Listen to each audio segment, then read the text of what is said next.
I turned the key, pushed the door open, and 20 years of hard-won peace simply evaporated. No familiar jazz playing in the background. No scent of stew simmering on the stove. No sound of my 19-year-old daughter flipping through her heavy law books at the dining table. Nothing. Just a bone-chilling draft that caught in my throat. I slipped off my shoes, walking barefoot down the hallway. The soles of my feet met the cold hardwood, the exact wood I had handpicked years ago, building this sanctuary with the sweat and tears of a researcher working herself to the bone. I stepped into the living room. My safety was gone. The sacred space I used to heal my past wounds gone. In its place, sitting on the leather sofa I'd bought to celebrate my PhD, was a shadow. The man who had ruthlessly thrown me away 2 decades ago was sitting right there.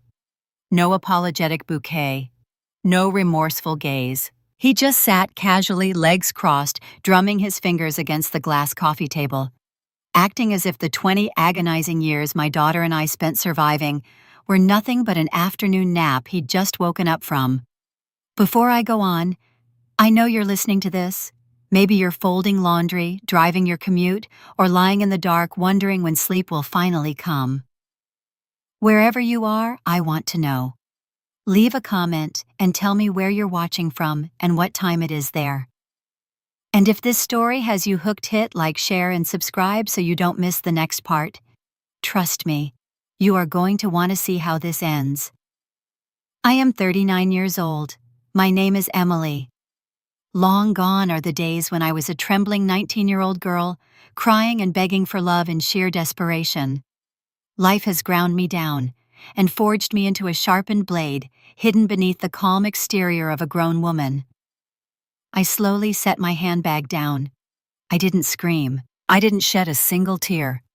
People often think that coming face to face with the architect of your ruin means shouting or tearing at them to release the rage. But it doesn't. When you have hit the absolute rock bottom of grief and clawed your way back out, the only thing left is a ruthless, deafening silence. I want to say this to anyone out there trying to mend a shattered heart. Forgiveness does not mean you have to open the door and let them walk back into your life. Forgiveness simply means realizing the person sitting in front of you no longer holds the power to scratch your peace of mind by even a fraction of a millimeter. He was just a ghost from the past, and I don't believe in ghosts. I poured myself a glass of water, drinking it down to wash away the exhaustion of a long day at the lab, before turning to look Ethan dead in the eye. He seemed slightly thrown by my deadpan calm. He had braced himself for a loud, messy fight, not a fortress of ice. "We have some business to settle, Emily," he began. That deep, warm voice that had completely fooled me years ago now just sounded like metal scraping against metal, calculating and hollow. "About some unfinished business." I let out a dry, humorless laugh. This house was my fortress, yet he walked in with the air of a king bestowing a favor. He pulled a yellowed stack of papers from his vest pocket and slapped it onto the granite counter. My eyes skimmed over my own shaky, naive signature from 20 years ago. It was the research waiver I was forced to sign on that torrential, miserable night. The night I was pregnant with his child, thrown out by his wealthy family without a dime to my name. "Your current research on Alzheimer's," Ethan enunciated, slowly, deliberately applying pressure, "is a medical breakthrough. The press is calling you the hope for thousands of patients, but we both know the core foundation of that work belongs to me. It belongs to our joint project from back then." He hadn't come to apologize. He had come to rob me all over again. But he was dead wrong. I stood with my arms crossed, studying him like a defective specimen in my lab. I realized an expensive truth, one paid for with my youth. Manipulators rarely return because of a guilty conscience. They return because they smell you have something they need, and they still think you're the same weak, naive prey from years ago. "What kind of garbage are you spouting, Ethan?" I asked, my voice completely flat, devoid of emotion. My current research was built on 20 years of wearing out chairs in research institutes, funded by literal sweat and actual competence, not some cheap undergrad scribbles you hijacked that night. Ethan stood up, taking a step forward, trying to use his physical presence to intimidate me. but the arrogance on his face was already showing cracks of panic. He dropped the act. He brought up Caldwell Biotech, the pharmaceutical empire he built using his family's money and my stolen intellectual property. He talked about an Alzheimer's drug that hit the market a few years ago, a drug that brought him tens of millions in fame and fortune. And then his voice dropped, exposing the true nature of a man backed into a corner. That drug is causing horrific complications in the elderly. Liver failure. Neurological damage. The FDA is about to knock on his door. The press is catching the scent of a cover-up. He needs my current perfected formula to quietly patch his crime to save his company and to save himself from a federal prison sentence. Disgust surged in my throat. He didn't just betray my love. He was cold-bloodedly profiteering off the health of the most vulnerable. Just as the suffocating tension in the room reached its peak, rhythmic footsteps echoed from the stairs. My daughter walked down. She had just turned 19, the exact age I was when I was abandoned, but she carried a pair of sharp, cold eyes and an intellect far beyond anything Ethan could comprehend. She is majoring in forensic accounting, accustomed to dissecting financial lies to unearth the truth. She didn't gasp or scream at the sight of the biological father she'd never met. She calmly held her glass of water, gliding past Ethan as if he were an obsolete piece of furniture. "Mom," she said, her voice crystal clear, but carrying a heavy, lethal weight that shredded his perfect facade. "Is this the man the SEC is quietly preparing to investigate for medical fraud? I just skimmed Caldwell Biotech's Q3 financials. It looks like a rotting corpse desperately trying to wrap itself in silk." The entire room went dead silent. Ethan turned to stone. His jaw clenched, his panicked, bewildered eyes darting from me to the daughter he hadn't raised for a single day. He thought he was the hunter armed with decaying legal papers to intimidate a lonely woman. He had no idea that we had been waiting for this day for a very long time, prepared down to the very last detail. As I looked down at my foolish signature from the past, and then up at the fiercely proud daughter standing guard over her mother with nothing but cold hard numbers, a fundamental truth settled over me. Ethan hadn't come here to reclaim the past. He came because he was absolutely terrified, hoping I would be the one to hand him his final lifeline. My eyes drifted over the blurred letters on the yellowed paper Ethan had just thrown onto the table. My 19-year-old signature sat stranded in the bottom right corner. The blue ink had faded, but the heavy imprint of my sheer naivety remained entirely intact. In that fraction of a second, the suffocating silence of my living room ripped open, dragging my mind violently back to a cramped, chemical-choked biology lab in college. 20 years ago, the crowds hailed us as the medical department's perfect golden couple. But the truth festering beneath that glittering facade was a heartbreakingly cruel imbalance. I was the one pulling all-nighters, hunched over a microscope, calibrating fluctuating variables, documenting data, until my eyes burned and my fingertips bled from shattered glass test tubes. And Ethan! He was the one stepping up to the podium in expensive custom-tailored suits, weaponizing his lethal smile, and the aristocratic weight of the Caldwell family name to hijack every gaze in the room and absorb all the praise from our professors. Back then, I foolishly believed that love was unconditional sacrifice. I willingly made myself small, stepping back into the shadows, manually suffocating my own brilliance just to hand him the entirety of the spotlight. I want to say this to every woman listening right now, to anyone who has ever shrunk themselves to protect the fragile ego of the man standing next to them. Never extinguish your own light just to make a man feel comfortable in the dark. A man of actual substance, a man who truly respects you, will demand that you stand brilliantly beside him at the summit. He will never ask you to bow your head and walk quietly in his shadow. The bill for that ruthless compromise came due on a torrential night in late October. That was the day I found out I was carrying Ethan's child.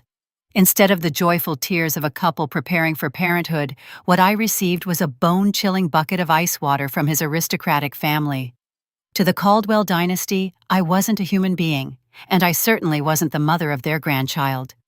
In their eyes, I was simply a bad investment, a toxic liability threatening to stain the flawless resume of the golden boy destined to inherit their corporate empire.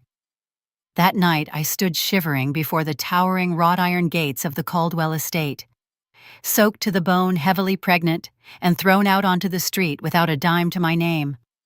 Rainwater mixed with the bitter taste of tears streaming down my face. But what truly broke me, what stripped the very last ounce of warmth from my chest, wasn't the cold-blooded cruelty of the Caldwells. It was Ethan. He stood on the sheltered porch, separated from me by a pane of glass and a sheet of blinding white rain. His hands were buried deep in his pockets as he calmly watched his family's lawyer thrust a cheap settlement check and a liability waiver into my face. Ethan didn't say a single word. He didn't fight his parents. He didn't sprint out into the storm to wrap his arms around me. He just stood there, watching me get disposed of like corporate waste swept away to clear the runway for his impending success. People often fear being screamed at or physically struck, but trust me, silence is the most venomous weapon of all. When you are pushed into the deepest abyss of your life, when you are in absolute panic and desperately need a protector, the silence of the man you love is the loudest, most deafening declaration of his cowardice you will ever hear. You don't need any further explanation to understand that when forced to choose between his personal comfort and your very survival, he will always choose to step right over your breaking body. The corporate lawyer pressed a freezing metal pen into my hand. In the sheer blinding panic of a 19-year-old girl who had entirely lost her bearings, no money, no family, no safety net, I shakily signed my name on the dotted line. I did it just to secure enough cash to rent a dilapidated, leaky motel room to survive the coming months of my pregnancy. But in that torrential downpour, as the iron gates slammed shut and a beat-up taxi carried me off into the blackness, the weak, desperately clinging girl named Emily died forever. No fairy godmother appeared in the rearview mirror. No white knight rode in to save the day. I navigated the nightmare alone in a mold-infested apartment, counting pennies, swallowing cold rice just to keep the heartbeat going inside me. The day Maddie was born, holding that tiny, fragile life in my arms, I looked through the frosted hospital window and swore a silent, unbreakable oath to myself I would build an empire with my own two hands, a fortress where no man would ever have the power to discard us again.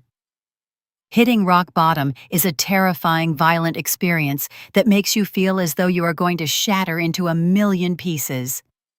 But the brutal truth is, when you are pushed to the absolute edge, when every comforting illusion about love is violently ripped away, the only thing left is your most primal, undeniable instinct for survival. Ethan's betrayal robbed me of my innocence, but it gifted me a weapon of immeasurable value, an indestructible sense of self-respect. From a discarded victim weeping on the curb, I used my own blood and sweat to completely rewrite my destiny. I survived the horrific storm he left me in. But sitting here right now, inside the impenetrable safety of my living room, my cold gaze locked onto the faded ink of the contract on the glass table, a sudden, unfamiliar chill ran straight down my spine. I finally understood the devastating lethal trap I had actually signed my name to that night. The passing of 20 years wasn't some glossy, fast-forwarded cinematic montage set to a sweeping romantic soundtrack. On the contrary, it was a visceral, flesh-and-bone war for survival, fought in the grueling quiet of the everyday. There was absolutely no room for sudden miracles dropping from the sky.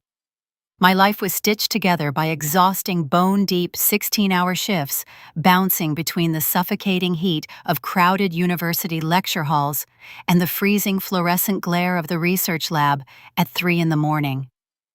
I can still perfectly recall the jarring scent of my frayed collars, a harsh metallic mix of sterile laboratory chemicals and cheap baby formula. There were nights when I had to hide Maddie in a makeshift cardboard crib tucked deep beneath my laboratory desk. I would rhythmically rock the baby with my left hand, while my right hand frantically logged fluctuating biological data typing until my knuckles were numb and my cuticles bled. There were no magical shortcuts. There was no family trust fund waiting to catch me, and no sudden bailout check arriving in the mail when my knees buckled under the weight of it all.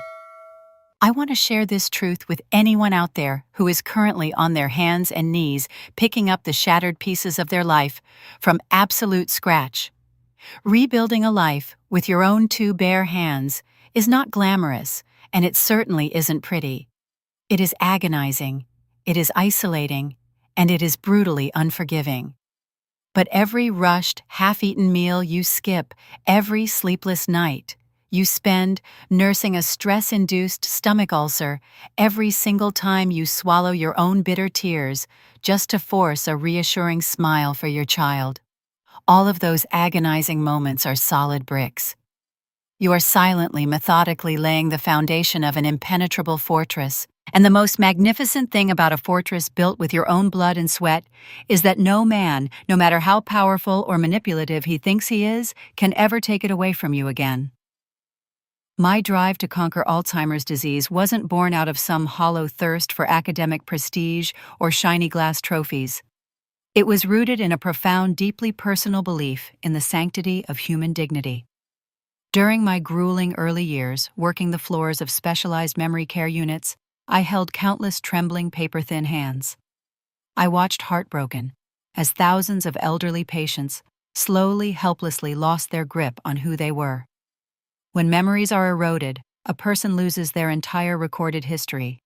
They forget the faces of the people who loved them the most, and most devastatingly, they are stripped of their own identity. Having been abruptly erased and stripped of my own past by Ethan, I intimately understood the sheer suffocating terror of having what is rightfully yours taken away. I wanted to use my intellect as a shield to protect their final, most precious asset, their memories. That core philosophy drew a hard, unforgiving moral line in the sand, a stark, irreconcilable contrast between myself and Ethan's pharmaceutical empire, Caldwell Biotech. While I viewed every single patient as a fragile human life that needed to be fiercely protected at all costs, he and his board of directors sat in their pristine glass-walled penthouses, viewing those same vulnerable elderly people as nothing more than lucrative demographics and soulless statistics on a quarterly balance sheet. They were perfectly willing to trample over the safety of the most fragile lives just to artificially inflate their profit margins. That was the exact moment I realized a razor-sharp truth. The true measure of a person's success is never tallied by the amount of dirty money hoarded in a bank account. It is measured entirely by the number of lives you have successfully shielded from the destructive path of human greed. I shifted my gaze back to my 19-year-old daughter, standing quietly in the stifling tension of our living room. Maddie was never a fragile, overly sensitive child, carrying the tragic psychological baggage of a broken home. Unlike many single mothers, who choose to weave gentle, sugar-coated fairy tales about valiant, absent fathers just to shield their children from the ugly realities of the world, I chose a radically different path. I raised Maddie on a diet of raw, piercing truth. She grew up knowing exactly where she came from. She knew every detail of that torrential night when that man threw us out into the street, yet she didn't harbor a single ounce of toxic, weeping resentment. I want mothers to understand this. Shielding your daughters from the brutal, ugly corners of reality does not keep them safe. It only turns them into naive, blind prey, easily devoured by the world's manipulators. When you arm a young woman with transparent truth and a rock-solid education, you are forging her an invincible suit of armor to conquer whatever the world throws at her. It was no accident that Maddie chose to major in forensic accounting. She possesses a cold, highly analytical mind, driven by a fierce passion for dissecting complex financial matrices, hunting down trails of laundered money, and dragging buried corporate crimes kicking and screaming into the light. She is the ultimate upgraded version of myself, sharper, vastly more rational, and completely immune to the cheap emotional manipulation Ethan was currently delusional enough to think he could still use. And right now, in the suffocating silence of my living room, Ethan was still drowning in the pathetic illusion that he somehow held the upper hand. Just as I thought the ghosts of the past were firmly buried under 2 decades of dust, Maddie slowly stepped forward toward the glass coffee table. Without uttering a single word, she calmly placed a thick, heavy financial dossier stamped with a highly classified red seal right next to Ethan's rotting 20-year-old contract. Then she looked down at the man who had abandoned us and smiled a smile so breathtakingly cold it could freeze the entire room. The heavy thud of the dossier hitting the glass coffee table rang out sharp and dry, slicing right through the suffocating tension in the living room. Ethan flinched. His panicked gaze darted from my deadpan face to the thick, sealed file now sitting arrogantly beside his yellowed contract. Maddie stood there, her arms crossed over her chest, projecting an aura so cold and authoritative it was almost oppressive. There wasn't a single flicker of pity or curiosity in her eyes as she looked at her biological father. She studied him the way a financial auditor examines a glaring discrepancy on a balance sheet, a catastrophic error that simply needed to be zeroed out. "Mr. Caldwell." Maddie's voice rang out steady and utterly devoid of emotion. That sterile formal address acted as a scalpel, surgically removing any desperate hope Ethan had of playing the repentant father. As a professional tax consultant in training, my job is far more complex than just crunching dry numbers. I am trained to see right through the most sophisticated financial matrices, to track the subterranean flow of dirty money, and to rip the mask off the corporate greed hiding behind legally sound facades.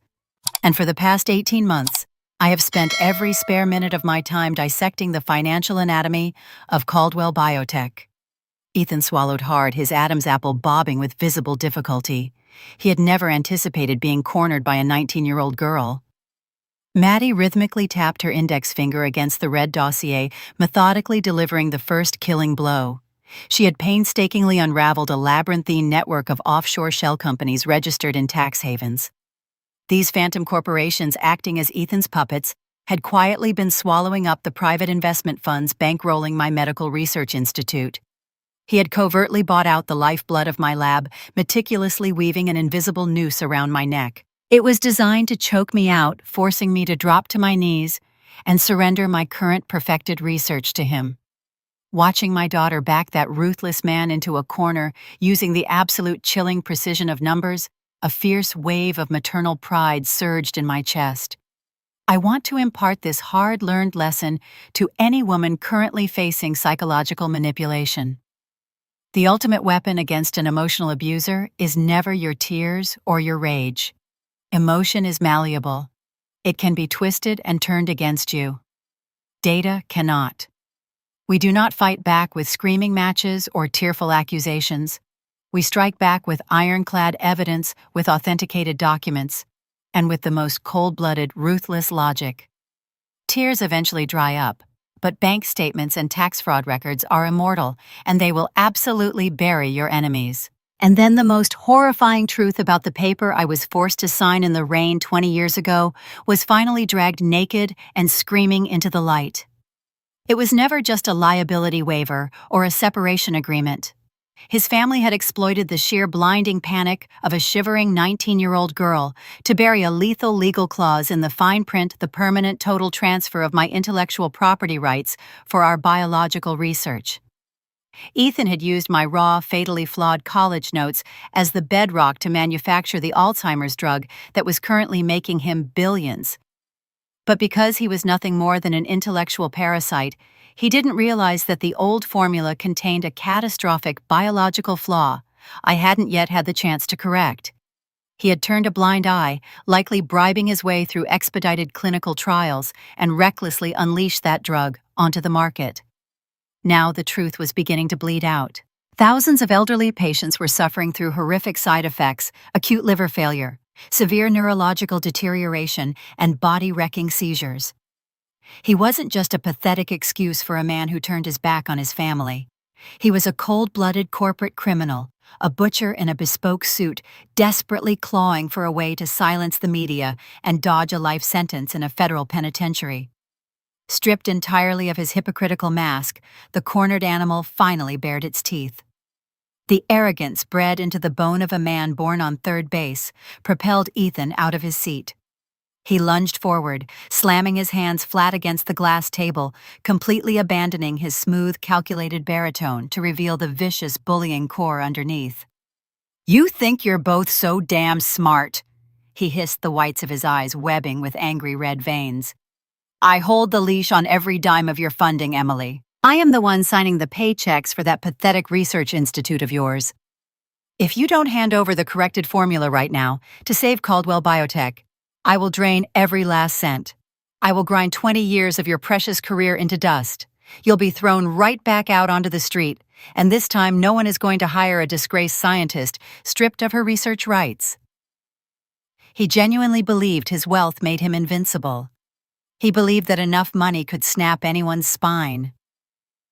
I quietly observed his pathetic outburst, harboring a deeply cynical smile at the sheer arrogance of men who chronically underestimate the quiet, lethal strength of the women who have survived them.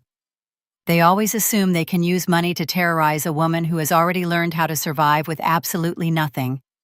I didn't interrupt him, I didn't panic, and I certainly didn't beg. Maddie and I simply stood our ground, exchanging a razor-sharp knowing glance. We let him violently hallucinate about his own fabricated power. We allowed him the fleeting satisfaction of thinking he held our lives in the palm of his hand, because there is an exquisite, unparalleled thrill in watching your enemy furiously dig his own grave. Ethan thought he had backed me into a corner by threatening to obliterate my life's work, completely unaware that Maddie and I had already located the one fatal flaw in his arrogant master plan. A seasoned apex predator doesn't just roll over when backed against a wall. It bares its teeth and delivers its most devastating strike. Exactly 48 hours after the suffocating standoff in my living room, Ethan Caldwell flipped the board with a move so ruthless, so immaculately calculated, that even I, a woman who intimately knew the rotting depths of his soul, felt a cold chill run straight down my spine. He didn't hide. He didn't try to negotiate in the shadows. Instead, he dragged me kicking and screaming right into the blinding center stage. It was a nationally televised press conference broadcast live from the glittering grand ballroom of a downtown five-star hotel. Standing at the podium, draped in a flawless, bespoke suit, bathed in the frantic flashing of strobe lights and the glare of dozens of camera lenses, Ethan made his grand declaration. Caldwell Biotech was pledging a colossal multi-million-dollar grant, earmarked exclusively for my institute's Alzheimer's research program. He was playing the role of the magnificent philanthropist, the modern-day medical messiah, extending a generous hand to uplift a brilliant scientist. But looking closely beneath that radiant, charitable smile, I saw the unmistakable smirk of an extortionist. Standing in the freezing, pitch-black shadows of the backstage wings, listening to the thunderous applause of the press, I want to carve this warning into the mind of anyone listening. Be absolutely terrified of grand public displays of goodwill, especially when they come from the very person who crushed you. When a man who once starved you in the dark suddenly bathes you in the blinding light of his generosity, it is absolutely not compensation. It is not a miracle. It is a high-beam spotlight switched on at maximum intensity, designed solely to blind you, so you cannot see the field of jagged spikes waiting right beneath your feet. The trap Ethan had just sprung was so suffocating it literally compressed my lungs. He wasn't using a gun or a knife. He was weaponizing my own medical oath, pressing an invisible blade directly against my throat. The stakes had instantly skyrocketed past the boundaries of a personal vendetta. If I walked out there, cracked open Maddie's audit files, and exposed the truth about his defective toxic drug poisoning the elderly, Caldwell Biotech's stock would plummet to zero. The empire would fall. But in the exact same breath, that multi-million-dollar grant he just announced would disintegrate into dust. My research institute would run dry and be forced to shut its doors. Thousands of my elderly patients, real breathing human beings, desperately clinging to the final thread of hope my corrected formula provided, would be handed an immediate death sentence. He was taking thousands of innocent patients hostage. He was using my empathy as his ultimate shield. In that suffocating, agonizing moment, I realized a brutal truth about the wars we fight as adults. The most excruciating battles are rarely a clean clash between good and evil. That boundary is far too easy to navigate. The most savage psychological torture ironically lies in being forced to choose between pulling the trigger to execute righteous justice for your own bleeding wounds or lowering your weapon to protect the innocent lives caught directly in the crossfire. 5 minutes. That was all the time left before I was scheduled to step out into the blinding lights paced, on a grateful smile, shake his hand on national television, and officially sign that blood-soaked contract. The air backstage was thick and dead, a jarring contrast to the buzzing hive of media out front. Then footsteps echoed. Ethan rounded the corner, slipping into the dark wings with me. No cameras, no microphones.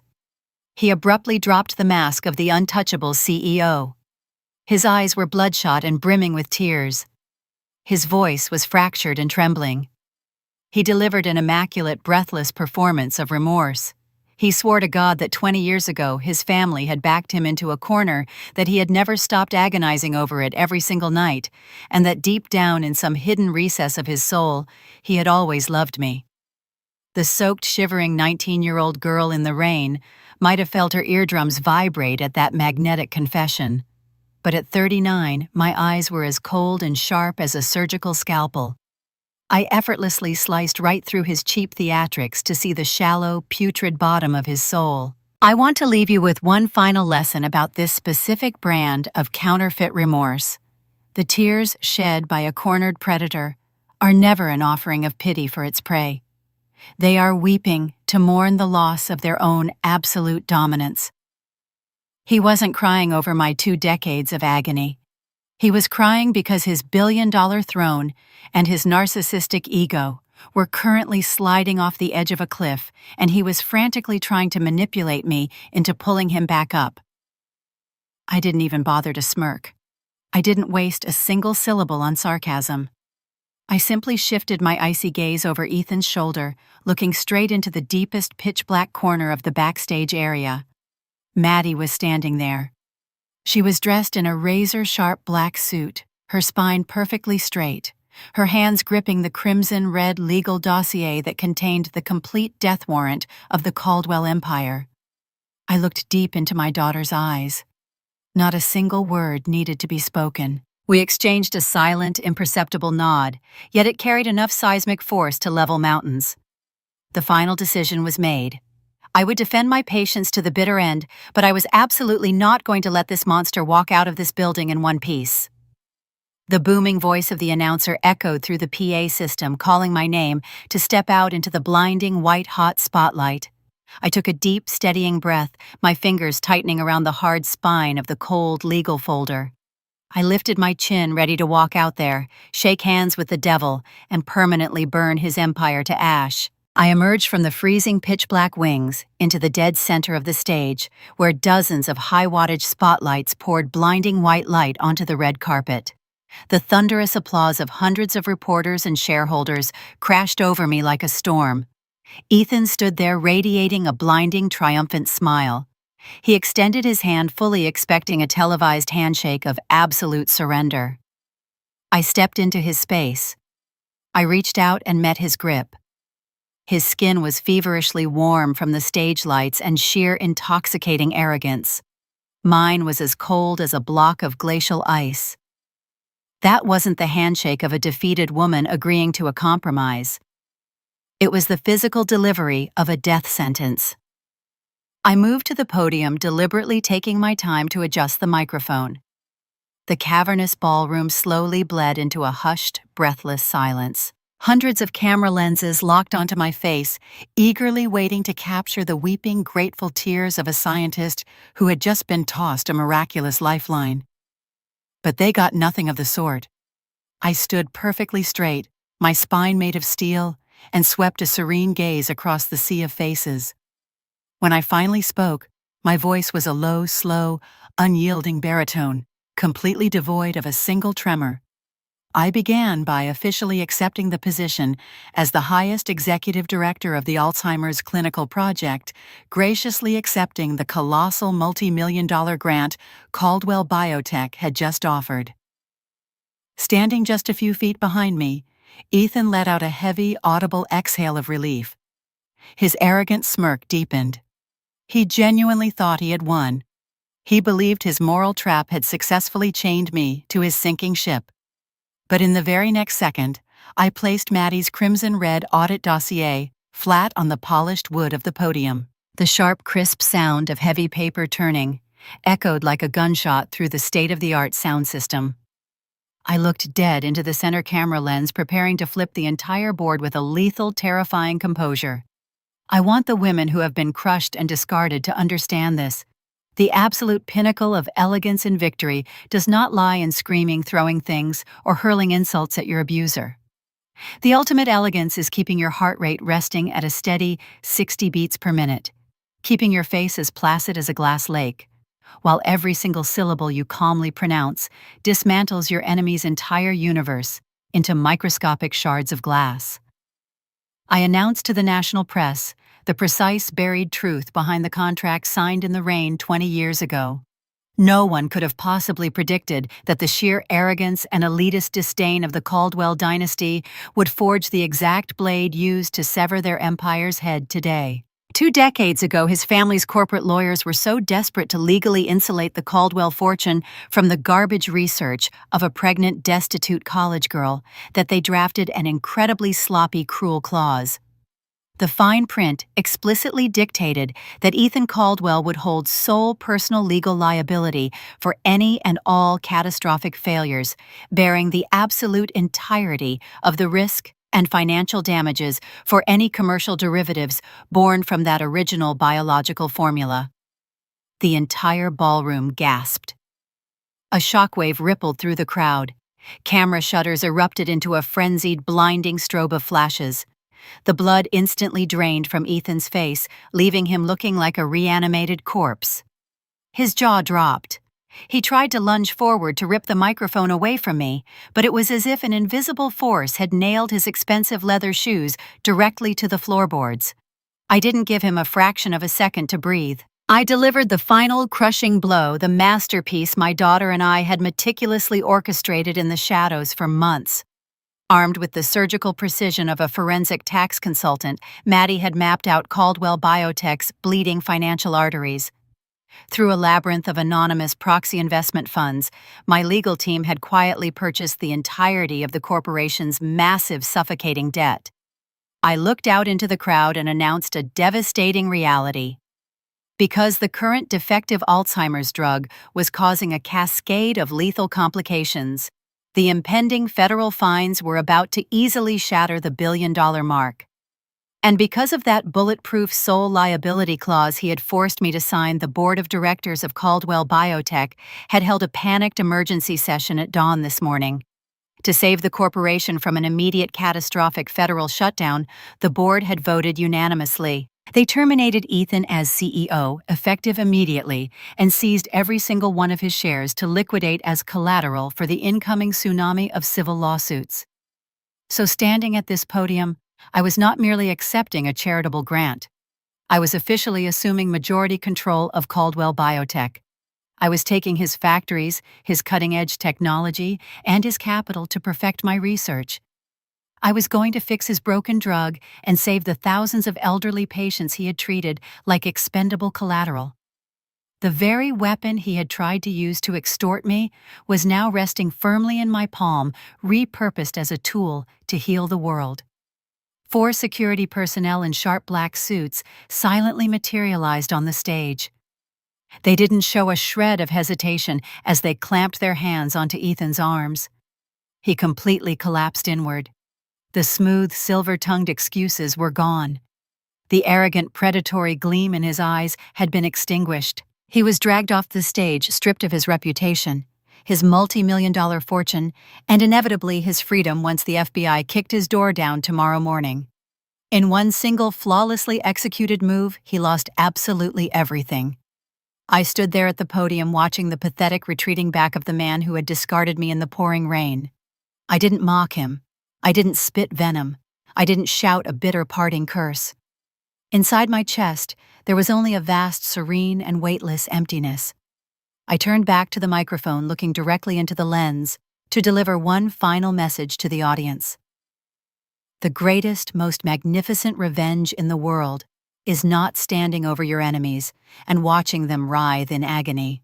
The greatest revenge is the profound realization that you have built a life so breathtakingly brilliant, so deeply meaningful and vast, that the people who once tried to drown you are now nothing more than microscopic specks of dust beneath the heel of your shoe.